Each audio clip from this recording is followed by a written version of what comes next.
Yes. Marie.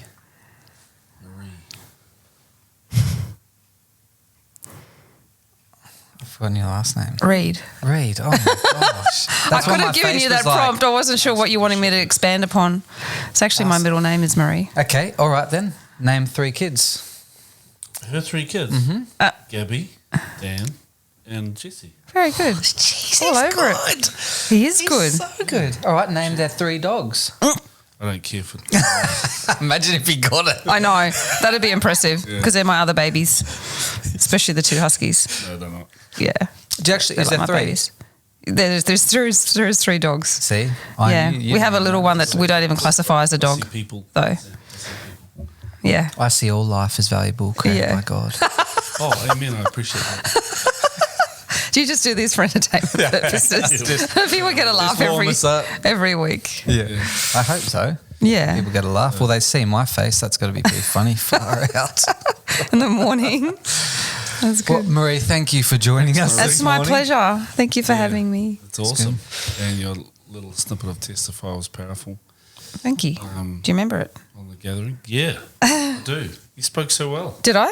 Very well. So nervous. Nice and clear, concise.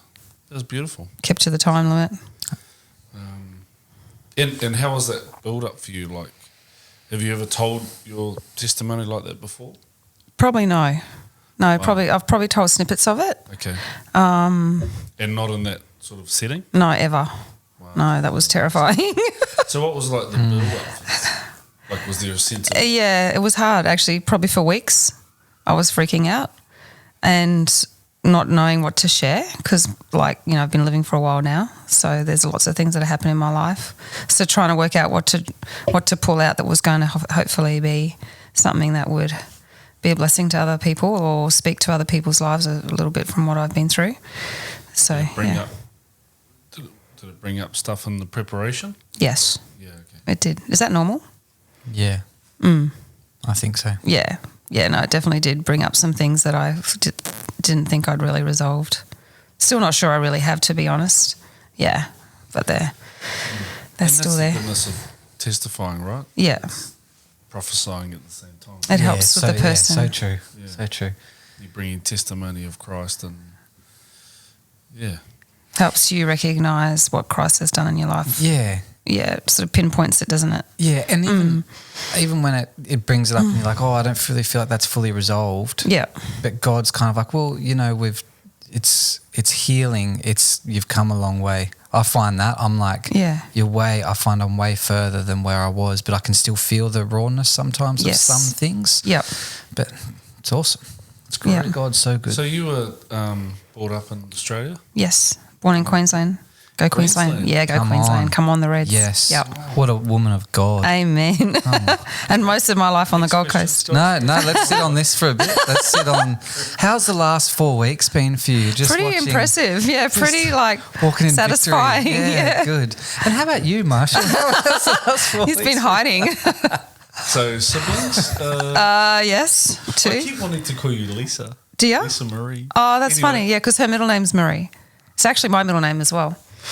Marie Lisa. Really? Yeah, my first name's Jeannie, but I've never been called by it. My parents christened me Jeannie Marie and then never called me it. It was really weird. That's a good start. It's a good start. Christening, that's Anglican.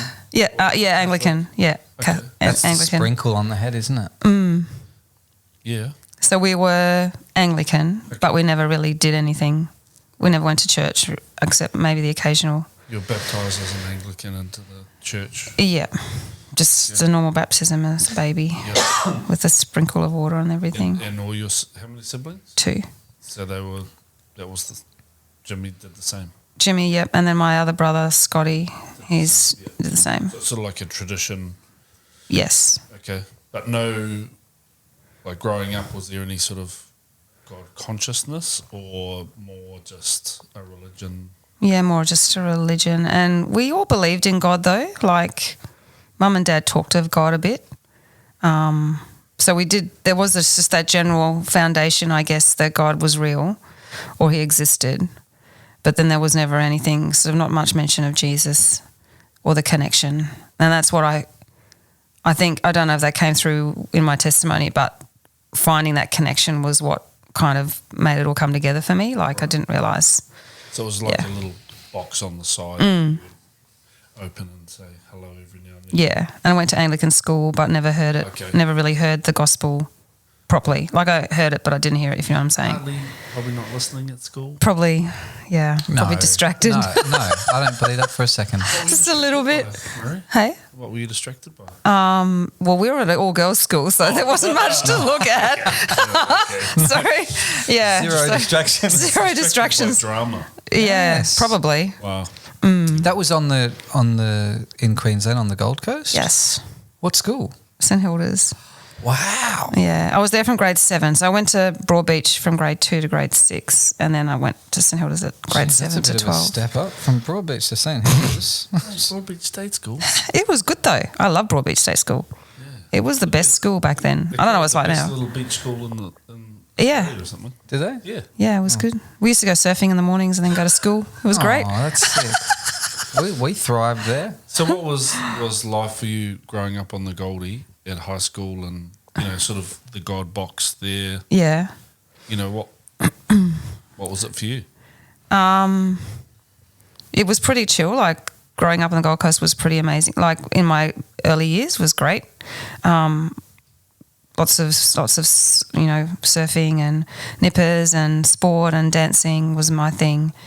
So never really thought about God that much, to be honest. We were just pretty lucky. We just had a pretty good lifestyle, really. And then I guess when I got to my teens, that's when I got really sick with that disease, that myalgic encephalomyelitis, that mouthful. Yeah, at 13. Wow. So what is that's that? when my world kind of came crashing down. Yeah, what's that? What is that? Diagnosis? Yeah, what brought it on and what is it? It's a long-term illness. I think they classify it under chronic fatigue now, but there's different variations of chronic fatigue, obviously. But I just remember being really sick for a couple of weeks, had a really bad virus. I remember coming home from school one day and just going straight to bed and I was basically in bed for a couple of weeks. I was just really sick, really high fevers and everything. And then I sort of recovered from that, but then I didn't really recover. So it was like it was this lingering effect and it kept on just... First of all was the fatigue, like just really, really tired, just couldn't get through a school day, had to keep coming home. And my muscles were wasting and I didn't realise that was what was happening, but that's part of it. So the myalgic part is the muscle wastage. So then I eventually just pulled out of school completely and so that was grade 9. So then they just tried to get me to hospitals and stuff and they ended up putting me in a psych ward because they thought I had anorexia and stuff like that because I wasn't eating, but I wasn't eating because I had anxiety and I was also just really weak. And yeah, so that was horrific. That was like out of one of those movies where they try to make me walk and all I needed to do was rest, and then they're just telling me I was making stuff up, and yeah, that was horrible. So yeah, so that was pretty bad. At that age. Yeah. Quite isolating. And there were other lonely kids there that were my age and they sort of all thought that you were a bit weird because it was a children's psych ward. And then they eventually diagnosed it. Like I ended up going to Sydney and that's when I completely lost my legs. Like I got out of bed one night and I couldn't walk. Just couldn't walk. Just all the muscles are gone. And then it also inflames your brain, so it gives you massive depression. And so there's like literal inflammation of the brain. So it wasn't until I came home that Mum found a doctor that diagnosed it, and then he got me on these very, very strong medications. It kind of started to get my head right, and then I wanted to fight to get my legs back. But I think in the midst of that, I think after I came home, Mum was still pretty desperate to find something to get me well, so she ended up taking me to a couple of church services, random ones. I don't even know where or what the link there was, why we were even there. But we had it in her to faith that turned to God type thing. Yeah. Awesome. So I remember going in the wheelchair to these churches and they all had their hands in the wheelchair. They had their hands in the air and they were, crazy people praying to God and everything. Like it was pretty freaky. Someone had never seen that. So you were like 16 at the time? Oh, by then I was still probably 14. Oh, okay, cool. Yeah. Yep. And I got prayed for and everything and nothing miraculous happened. And that's why I sort of think of these things that are like these unseen miracles, like God does these little miracles and you don't even realise it until quite a time later. Yeah. So, Namely? Well, then I got healed from that thing. So probably about a year later, I was back fully walking, fully healed. But it took a year. It was a lot of rehab and everything and stuff. But what did the doctors say about that? I think they kind of expected it because I was young. But then when I've researched it since, it's very hard to get full healing from. So, and adults, if they get it, they don't normally recover at all. But I don't think they get it to the point of not being able to walk. I think because I just got treated so badly by the doctors and stuff, that's why I ended up not being able to walk for a year and a half. So, yeah.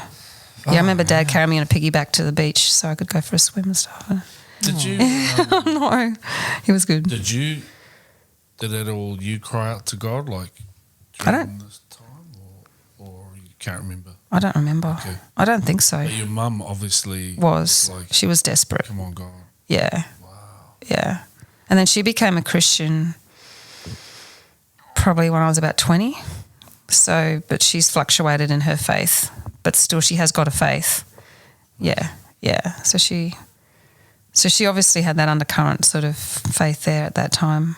So there was this faith you had to run again, walk again. Yeah, I was a real fighter. I just was determined to just get better, and because the thing that upset me was a lot when I was at that psych ward. They were saying, "Oh, you're just being lazy. You want to sleep. You just want to lie down." I was like, "No, this so isn't me. If you knew me a year ago or 6 months ago, I was fully active. I was doing every sport conceivable, dancing every day. This isn't me." So I was determined to get back, and I knew it was just muscle. So once my head got right, because there was a point there where I didn't want to fight, and I think that that's part of the illness, and that's why a lot of people don't recover, is that the inflammation in the brain doesn't ever fully heal or something. I don't know, and I just didn't care at one point, and then I started to get my will back to fight. Yeah, and that's when I did. That's when I just pushed and I kept going. So. And still God was a little box for you. Yeah. Sort of, every now and then you went to church meetings with your mum, healing meetings. Yeah, just a couple, 2 or 3, I think. Yeah, okay.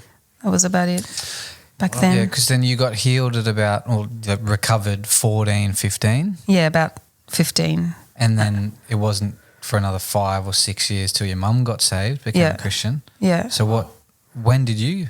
Probably about a year, maybe a year and a half after that. Maybe a bit longer, maybe 2, 3 years. Before your mum or after? After mum. Oh, okay. Yeah. So I got better.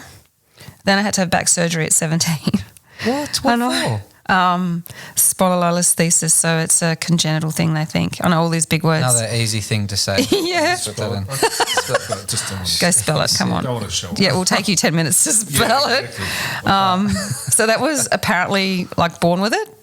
So my spine, sort of particular bone structure didn't heal properly, and so the vertebrae slipped.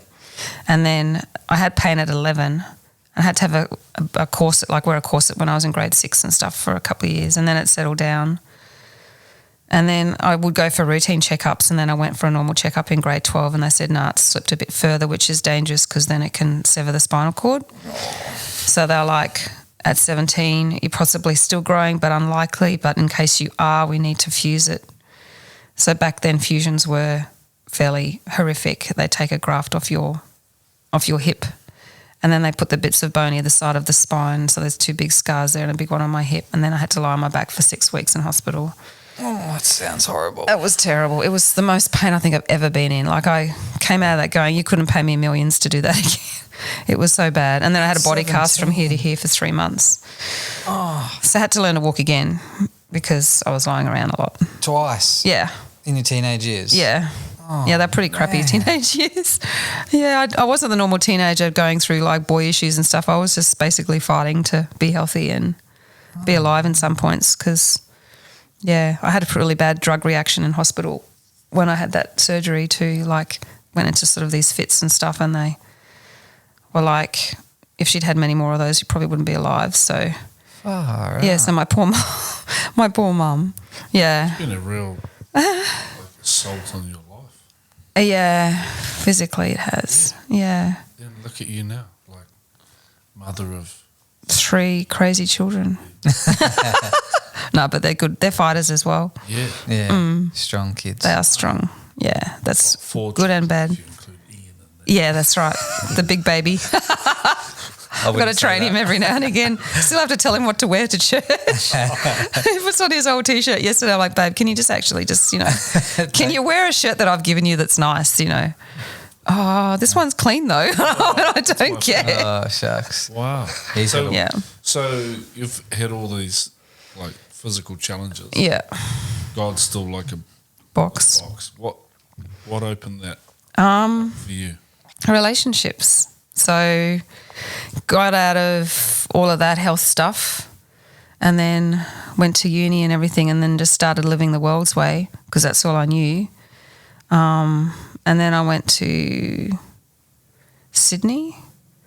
Yeah, so 2 years into, I think 3 years into uni up at Brisbane, a friend of mine drowned, so he died. So that wasn't a God thing then. It was just another thing that just threw me off. With your personal health stuff and then with that, was there a point where you were asking God, like, where are you, God? Or not really? I don't think so. I can't really remember. I just remember fighting just to get better. I don't remember I don't remember calling out to him at all. Possibly did, but I don't. I probably blocked a lot of stuff out. Yeah, of course. It was pretty traumatic. Yeah. But I went to Sydney, I'd worked down there for a few years, came back, had relationships, tried to have relationships with people and they failed a lot. I don't know why. And then one relationship went particularly bad and so then I just went overseas, just running away basically. And Mum was with me for a little while. And then, it was while I was over there, so I was in a pretty bad place then. Like I just lost a massive guilt and shame and everything, I think, from the relationship that I've been in. Okay, so you knew it was sort of a sense of guilt and shame. You knew you were running just to avoid everything. Yeah. Avoid that. And it was something I'd always wanted to do, so I thought I may as well just go now. Okay. Nothing really here for me. Yeah. And Mum and Dad by that stage had split, so they divorced or separated when I was 21. Yeah. So it was kind of all piling up. So it was sort of my heart was getting a workover instead of my body this time. It was my heart. Oh, man. So I went over there and then I remember just feeling really lonely and I had been exploring New Age stuff prior to that. So when I was on the Gold Coast, I worked at a place that was quite New Agey and I was into that, I think, for about 1.5 years, maybe 2 years, and then found that wasn't the answer. And so then when I went overseas, it was like I'm still searching spiritually. So I remember searching spiritually before I went, but not realising what it was. Spiritually, you mean sort of like, what's the meaning of life? Yeah. There's got to be something more than this. Yeah. Were you sort of I'm feeling empty, like I'm just an empty hole. Right. Yeah. There's got to be something to fill that. Yeah. Right. And even though God was still a box, you didn't sort of revert to that. You tried other... Yeah. Okay. Yeah, sort of, Don't know why. No. I think it's just the world thing though. Like, I don't know, to be a Christian. And I even have a girlfriend in grade 11 who was Christian and we poo-hooed her because she was in a relationship with yeah, we did. Because we were like, oh, you're so weird. She did have she had a boyfriend and unfortunately in grade 11 they were involved sexually and stuff, but then when they became Christian and then they were like, they abstained and stuff, and so we were giving her a hard time about all that. So I sort of remember her being really strong in that time. Yeah, so just these little flickers of memories just came through. And then, then I was in a pretty bad place. So then I was over there and I remember going, I might just go to a church. I don't even know why. It was so weird. You're not the first person to share that. Like, oh, really? You know, I sort of just get the picture of, like, you know how churches over there are open and you can just go in and light a candle and all that stuff. Oh, yeah. Like, that's the picture that comes into mind when people are at their lowest. Yep. You know, what is the meaning of life? And they just walk in and sit there. And, you know. No one around. It's just, around. Yeah. That's true. So you just went to a church. Yeah, I was just walking through because I was in Paris at the time and I was just walking along the river, and there was this church called the American Church in Paris. And I went, well, that's pretty cool because they speak English, so I'll understand what they're saying. And there might be some people that I can talk to because I went over by myself. Like I went with Mum, but then I was by myself. She came back home and I stayed, which was always the plan. And then I saw I think it said Presbyterian Church or something. Yeah. And I remember ringing up Mum from Paris going, is this okay? Like, because I know you've been to church a bit and I know you got, like you're Christian as such or whatever. I said, is this all right? Like, am I safe going to this one? And she said, yeah, Dale, that's fine. Off you go. So I just went in. I think I went in just like in a normal service time. Like I saw the service times I went in and I sat up the back and the guy that was speaking, this was full Anglican. He was in his white robe and everything. And he was just literally reading from the Bible, but for the first time I actually heard it. I actually heard the Bible. I remember sitting there going, I've been in Anglican school. We've had people talk through, like they've talked through the Word of God and everything, but I've never actually heard it like this before. Yeah. Just actually started speaking to me. Yeah, nice. It was so powerful. It was so cool. But I was like, this is really cool. And then I got to meet a few people there that were American, or we were all sort of like expats, so we were all together. So a lot of people just looked out for me there. And so I started just sort of exploring it. And amazing. Yeah. So, that's Psalm 139 really rings true, for me. Yes. Even if I was to go to the other sail to the other side of the world, behold, it's still there. Where can I go from your spirit, Lord? Yeah. If you're running. Yes. Like he pursues. Yeah. And that was kind of I guess, the theme of my life in a lot of ways. Like he was just pursuing me. And even when I was really sick, he was still healing me, even though I didn't even know him. Mm. And yeah. I think it's Jehovah Shammah, the Lord who is there. Yeah. So if you're there, over there, he's there. He's there. Pursuing you. Yeah. Yeah. Wow. Yeah. You're sitting in the back of this church. Yeah. This dude's reading the scripture and you're just like, wow. Yeah. Like he was miles away to me. Like I remember sitting up in a balcony, I think even. Wow. It's probably as far away as I could get from the front, and he's reading it. And so I just kept going. And then I remember one time sitting out on the grass, like how God just like gives you so much when you're new kind of to the faith or whatever. And he's just, all these little blessings come along. So I just remember it just felt foolish saying it. Okay, God, if you're real, I need somewhere to live and I need a job. I love these stories. These are like, it's almost like the invitation God needs. Yeah. So I was like, bang, that day I got somewhere to live and a job. And I went, okay, got my attention. That's pretty cool. Yeah. And then I ended up, so I still kept going to the church. For whatever reason, I ended up being in the choir there. I don't even know what possessed me to do that. That was coming up to Christmas or something, and they were calling out for people to be in the choir, so I ended up joining that for a little while. The box of God, what happened to that? That sort of just... It just started to pry open. Yeah, awesome. I still didn't have the link with Jesus though. Yeah. So I had that experience, and then I met up with Jimmy because he was traveling. This is a really crazy thing. He was over in Canada. Oh, yeah. At the same time or shortly after I left, and he got saved. That's right. Just before me. Because of a picture of a lake. That sounds like Jimmy. Picture of the lake, he went over to, was it Canada? Yeah. It was Canada. And That's right. And then Found the lake. Guys that he worked with, that was a top salesman. That's right. Got saved. Yeah. And then he came back and everyone was like, what the heck's happened to this guy? And Jimmy asked him, man, what's going on with you? What's changed? And Jimmy got saved. Yeah. So then he was praying for me because he knew I wasn't saved, obviously. Wow. Yeah, it's pretty cool.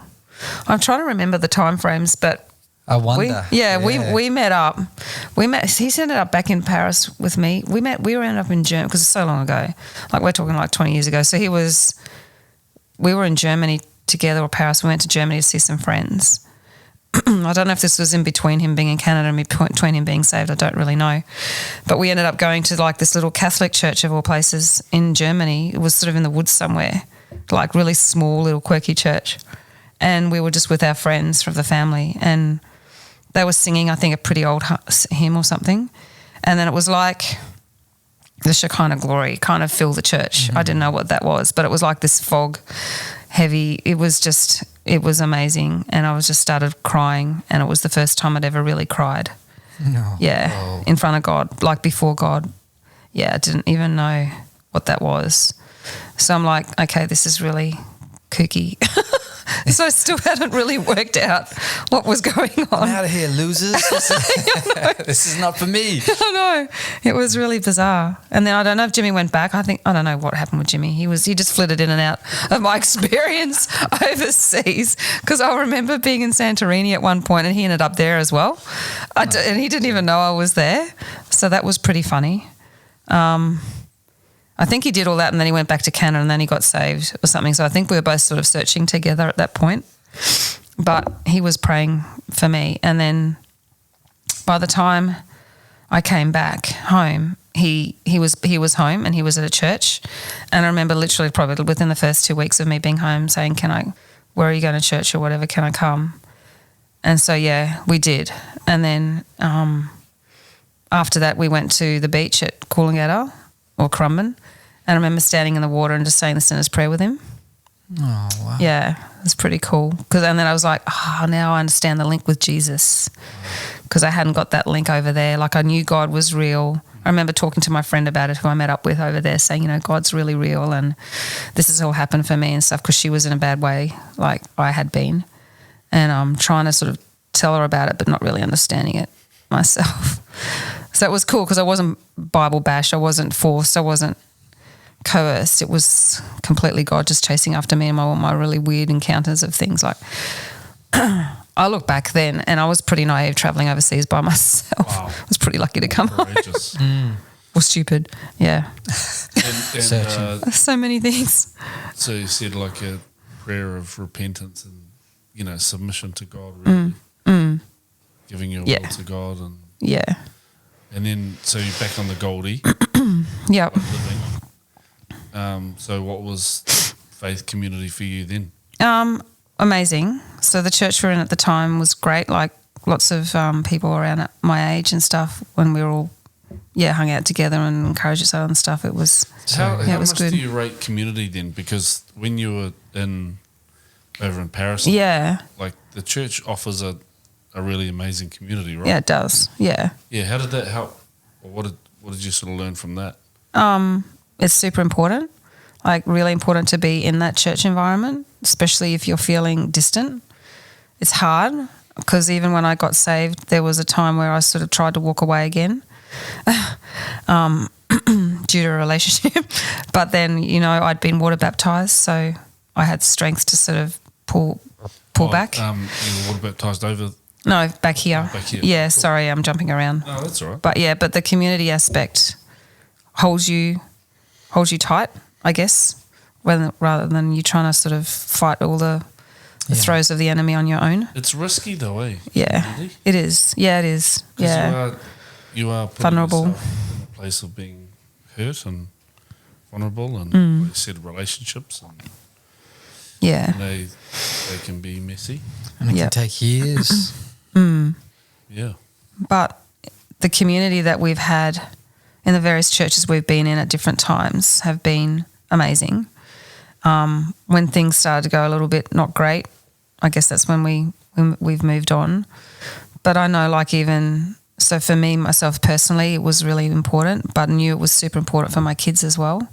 And that's why we were searching for somewhere for our kids to feel accepted and have people their age and that are, Christian, whether they're strong or not or whatever, just they're there.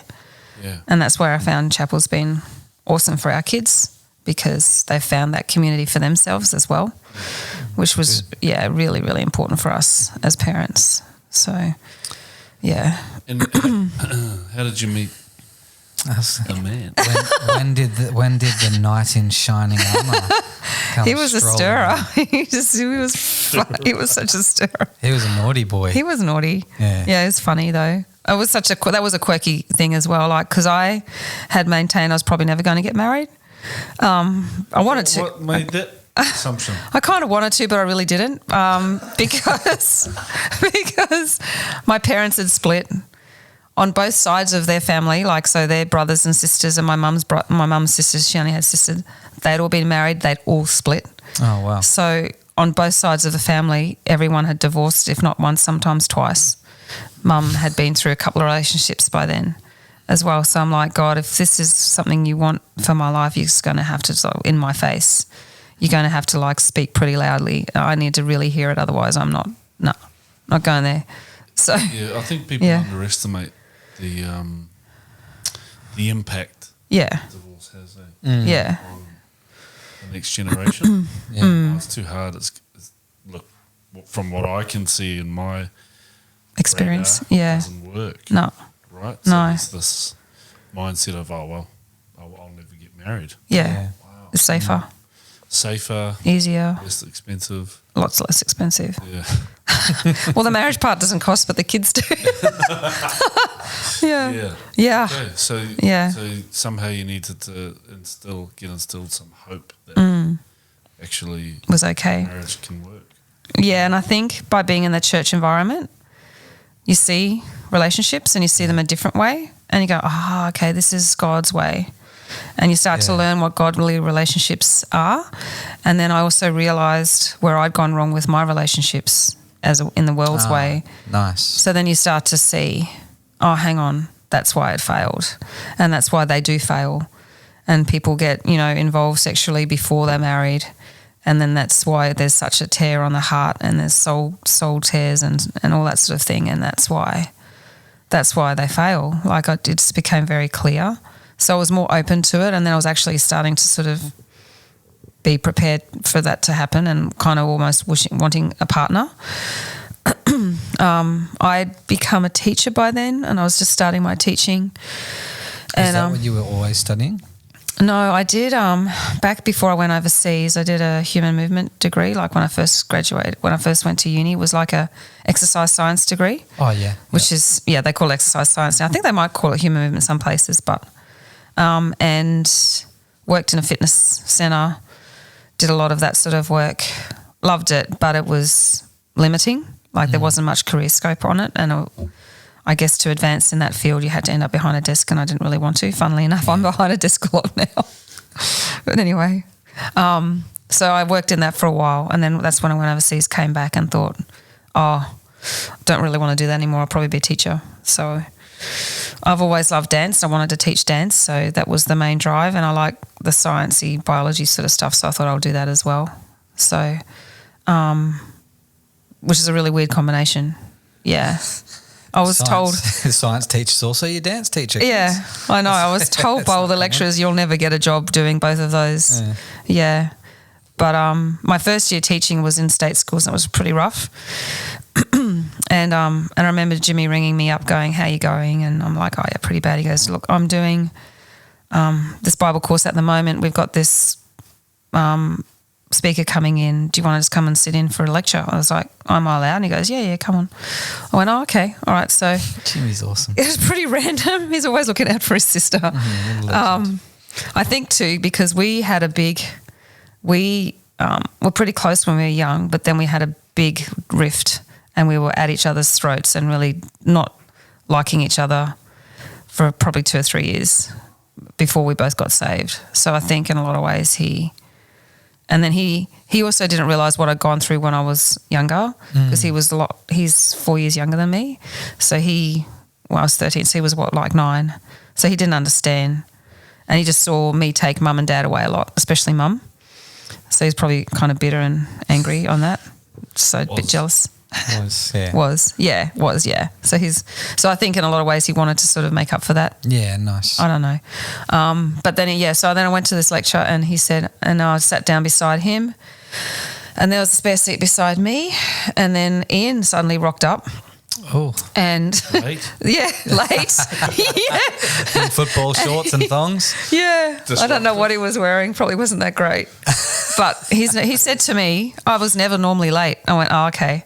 Never normally late. He used to get there early and have a coffee and sit down and just choose his seat at the back and blah, blah, blah. But when he came in, there was only one seat spare, and it was beside me. So he sat down and they did this interactive thingy, this psychology thing, I think it was, and we had to interact with someone beside us. So my mum was there as well for whatever reason. So Jimmy invited the whole family. So I don't know. So he was doing this activity with mum, and I ended up doing it with Ian. Oh. Yeah. Wow. So that was pretty funny. Yeah. So I just remember a lot of laughing and mucking around and being silly. Totally. Yeah.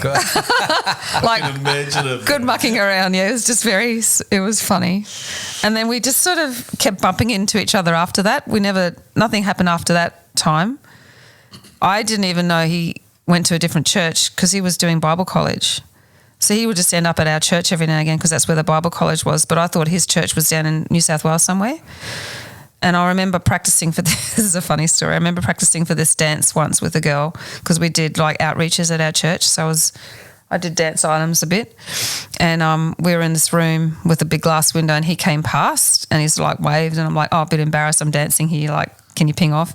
He runs off and then he comes back with two other blokes and they hold up these pieces of paper with 9, 10, 10 and everything on it. What a legend. Yeah, so that was pretty funny. He had the 10. Yeah. I knew he had the 10. He had the 10. A little love heart down the bottom. Yeah, probably.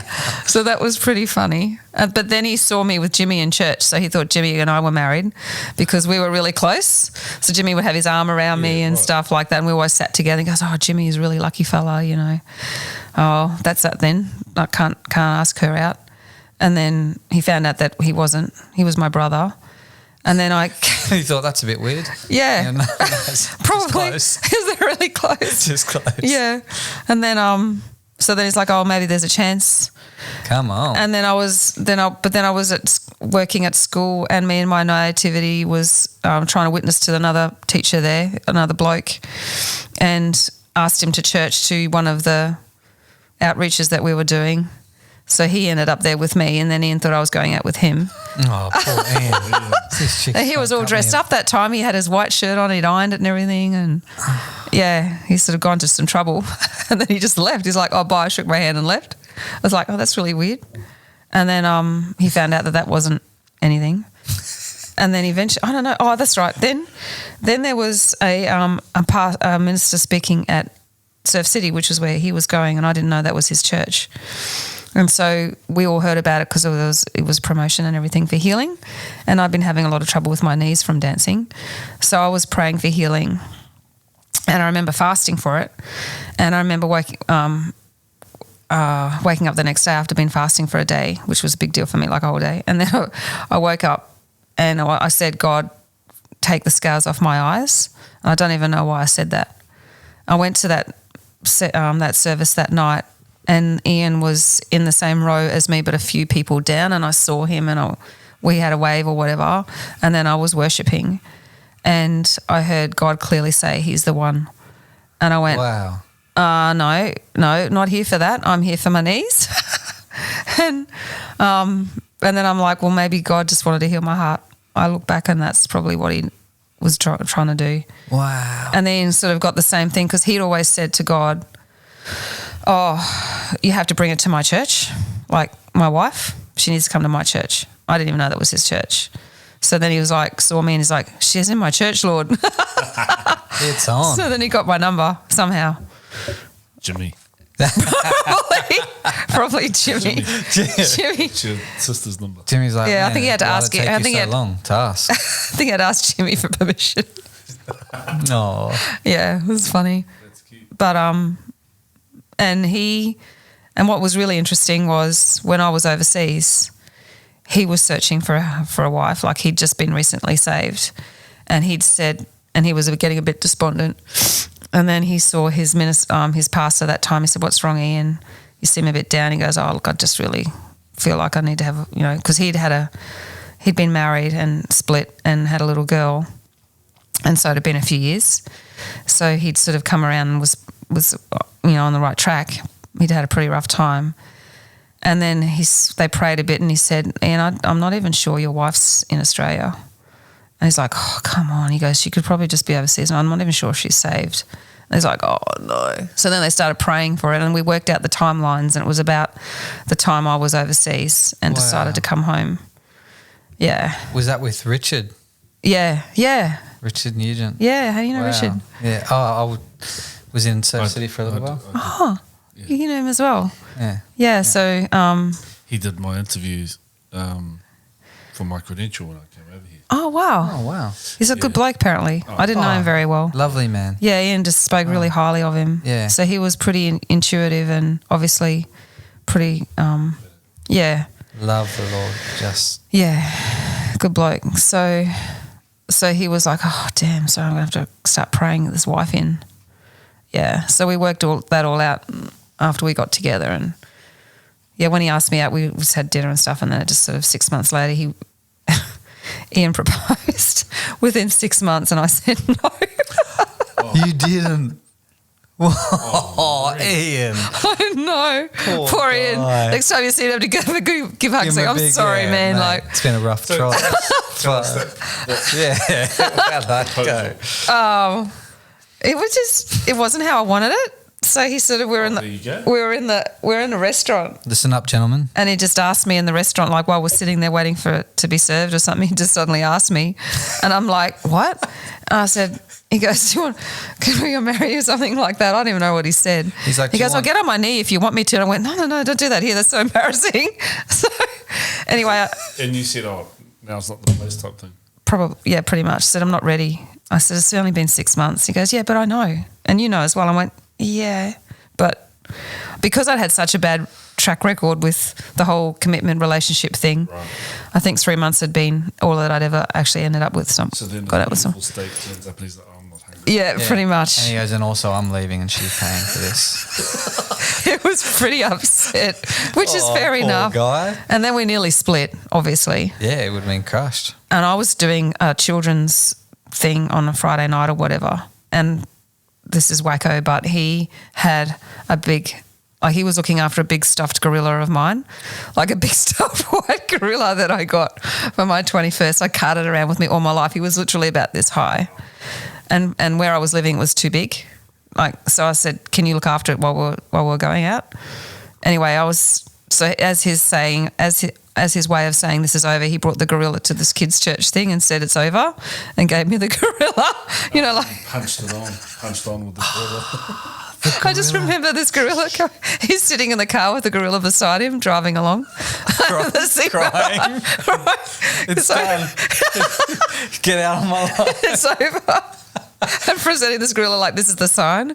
And then somehow Jimmy heard about it, that this had happened. Oh, Jimmy pops up again, and he ends up there, and we all end up going to the beach together or whatever and having a chat and stuff, and him praying for us. And then we were right again. And then Jimmy grabbed the gorilla, strapped it back in Ian's car seat and said, you take it home, mate. So, that's such a weird story. Oh, no, that's cute. I like it. What was the success? The second proposal, he let me know that he was probably going to propose because it was a year. He gave me a heads up. Good. So, I don't know, I like surprises, but then that was too much of a surprise. So the second proposal was went to lunch, and then we went in one of those planes, those Red Baron planes, those little... Oh, wow. Yeah, up in the air. And he had the ring in his pocket, and then it did one of those wavy things. No, it didn't fall out. But he was panicking, he felt it afterwards and went, oh, thank God it's still there. And then once it landed and everything, then he got on his knee and proposed. And I was like, okay, this is good. Wow. Yeah. Jeez. So it's been nearly 25 years. Wow. Yeah. This is good I hope some young fellas listening to this. I hope so. They're a bit disheartened too easy these days. They are. Yeah, got to fight a bit. Yeah. He did want to walk away. You need Jimmy in your life. You do need a Jimmy. You do need a Jimmy in your life. You do. Yeah. But Jimmy you just also need kept to popping not up. quit. Don't give up. Yeah, if you want something, chase it. Do you want to go out for a coffee? And the girl's like, no, I can't. I'm not keen. And they're like, oh, that's it. I'm done. I'm not asking girls out anymore. Yeah. Yeah, no, if you think it's the right thing. 25 years. And a coffee's not a proposal either. No, it's not even a date necessarily. It's a date. It's a hangout. But we honoured God too through that time. We'd both obviously been in relationships before. Well, we're Christian now, but that's it. Geez, such a cool We're keeping ourselves, keeping ourselves until after marriage and stuff. So, yeah. So we felt that, it's been rough through, you have your ups and downs in marriage and stuff as well. But I think... I don't know. I just really feel by honouring God in our relationship before we got married, it's like been a covenant over our marriage, and it's kept our marriage solid. Yeah. Yeah. I really believe that. I can relate to that, eh? Yeah. Sammy and I talk about that often. Yeah. Honouring him before marriage. We feel like there was something supernatural that took place. Yeah. And our relationship has just got Stayed something strong. that we naturally couldn't have done. Yep. It's a beautiful thing. Yeah. It's really beautiful. Yeah, there's been some rough times, but we've hung in there. That's so good. So, obviously you opened the religious God box you had Yeah. when you were growing up. Yeah. Aware of God, but never, not until that point of Rumbin Creek where you're like, God, I surrender my life to you. Yeah. Is there a way of that you could have maybe done that earlier? Or it was, Don't know. It's a good question. It is a good question, Mush. because Yeah. you went through some massive Stuff. stuff. Yeah. We're not going through it all, but massive stuff. Yeah. You just still kept God there. Yeah. I suppose you tried to explore it. What happened to that void when you did at Currumbin Creek? Yeah. God, I surrender to you. Like what Yeah. actually, It just felt like a release. I could, like a release of the pain, and I could hand over my life to him, and I didn't have to try and run it anymore. So it was like a relief in a lot of ways and a peace. And you said you always were aware of God, but the whole Jesus link. yeah, So I suppose, just an encouragement is that we always need to preach Jesus, right? yes, yep, That's sort of one of the things I hear loud and clear. yeah, true, yeah, If maybe you'd heard about Jesus earlier. I don't know, I'm just... but how we needed him to make that bridge to get to God, Yes. Yeah, nice. and that we don't have to sort of do it in our own strength. Right. Yeah, so that's so good. Yeah, and maybe that is why people put God in the box, because he's unreachable. Yeah, Sort of in that regard. Mm. God's awesome, he's there. yeah, But how do I reach him? yeah. Right. And I think I don't know, maybe my heart wasn't ready. Maybe my heart was Yeah, cold. there's probably I don't know. Like I'm sure when I was at school and those couple of times I went to church, Jesus was spoken about. And I knew, obviously, I believed he was the Son of God. Yeah, but I just didn't understand how much you needed to have a relationship with him to reach God. Yeah. But like you said, then all of a sudden you're sitting in a church as far away as you can get from the preacher in Paris. Was it Paris? Yeah. And then that just was alive to you. It's interesting, eh? Yeah. I think because, I don't know, maybe I was out of my comfort zone. I was in this foreign country. I had no security blanket around me, as a sense I was completely kind of exposed. It's and really cool. just the end of yourself in that regard. pretty much, yeah, just searching. Had been searching for a few years, really. Yeah. I think it's inspiring. I love that no matter where you go. He pursues you. Yeah, he sees you. Yeah. Pursues you. Yeah. Waits for that invitation. Yes. If you're real, God, show yourself Yeah. faithful. Yeah. need a I prayed job, that prayer you know. quite a few Did you times. say A job and somewhere to live. Okay. Bang. But there were so many prayers. I can't remember other prayers. I just remember distinctly saying that prayer, just sitting on the banks there near the river and just going, okay, If you're real. after church. Yeah. So there must have been something that was said in that message. I can't even really remember the message that I sort of went outside afterwards and prayed that. So, all right, I'll put this to the test. I imagine you would have been a graceful dancer. Thank you. No, I say that because of all the pain and Yeah, true. Oh, you went through. oh wow. So you're Deep. actually dancing from a place of brokenness and suffering. Wow. I think it it authenticates grace, Yeah. strength of the Lord. So I'm really inspired by that. Yeah. Cool. So Yeah, I love dancing for God. It was good. Yeah. It was the best thing ever. Yeah, I miss it because I'm a bit older now. I'm sure Ian would fling you around. We did do a dance item together once, but that was a joke. Yeah.